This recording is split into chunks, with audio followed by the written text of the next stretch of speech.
तुम्ही एअरपोर्टसाठी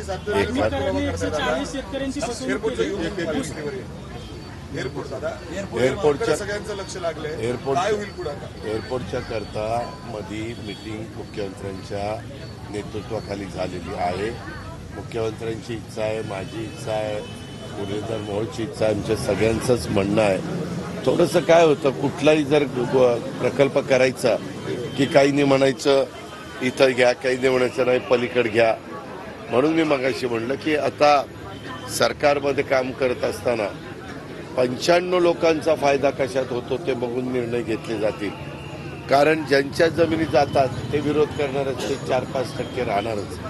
पण मॅक्झिमम जनतेला पुढं कायमचा 50-100 वर्ष त्या परिसराला त्याचा कसा फायदा होईल हा आमचा कटाक्ष.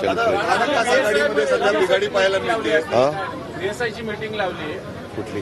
अरे मीटिंग नाही लावली बाबा. नायगावच्या बद्दल एक VSIचा प्लॉट आहे, तिथं वॉल कंपाऊंड करत असताना कोणी जरा अडवणुकीची भूमिका घेतली म्हणून पोलीस ऑफिसरला पण चोपडे ॲडिशनल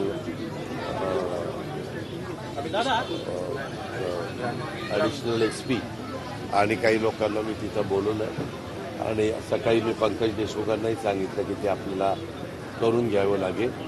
आता तिथं जाऊन स्पॉटवर बघितल्यानंतर माझ्या लक्षात येईल की का कोण विरोध करतोय. अधिकारी दादा, कृषी मंत्री जवळचं आहे सांगून पाठीमागील काळात वाल्मीकरांनी 140 शेतकऱ्यांची फसवणूक केली. जे ऊस तोड यंत्र असतं त्याच्यात अनुदान मिळवून देतो म्हणून फसवणूक केली. शेतकरी गुन्हा दाखल करण्याची मागणी. त्यामध्ये मुख्यमंत्री देवेंद्र फडणवीसांनी SIT, त्याच्यामध्ये CID, त्याच्यामध्ये न्यायालयीन चौकशी, या 3 चौकशा लावलेल्या आहेत. कुणाचं काय म्हणणं असेल, तक्रार असेल तर या 3 एजन्सीकडे जाऊन त्यांनी तक्रार करावी. त्यामध्ये कुणालाही पाठीशी घालण्याचं काम केलं जाणार नाही. सगळ्यांना कायदा नियम सारखे. मला बाकीचं कोण काय म्हणतं त्याशी घेणं देणं.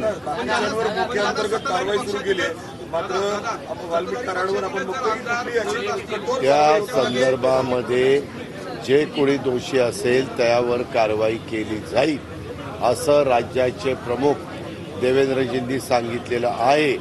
आम्हाही लोकांचं तेच मत आहे आणि तशा पद्धतीनं एखादी चौकशी करून काही झालं असतं तर गोष्ट वेगळी. पण आता CID आपली वेगळी चौकशी करते, SIT वेगळी चौकशी करते आणि न्यायालयीन पण चौकशी आहे ना बाबा.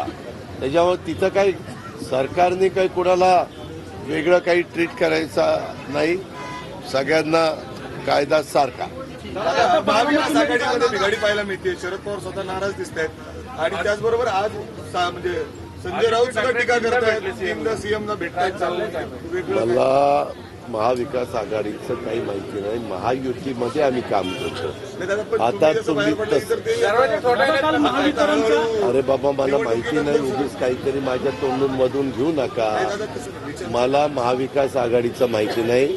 महायुतीचं आणि सरकारमधलं जर काही असेल तर आपण विचारू शकता. धन्यवाद.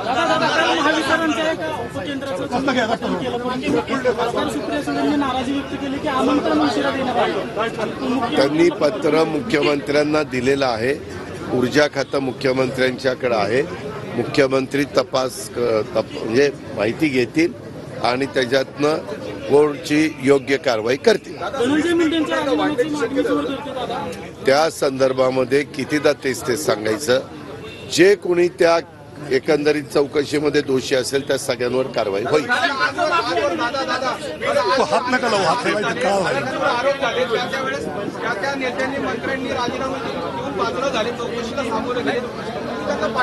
अरे बाळा, चौकशीला सामोरं गेलं. तुझी चौकशी केव्हा होईल?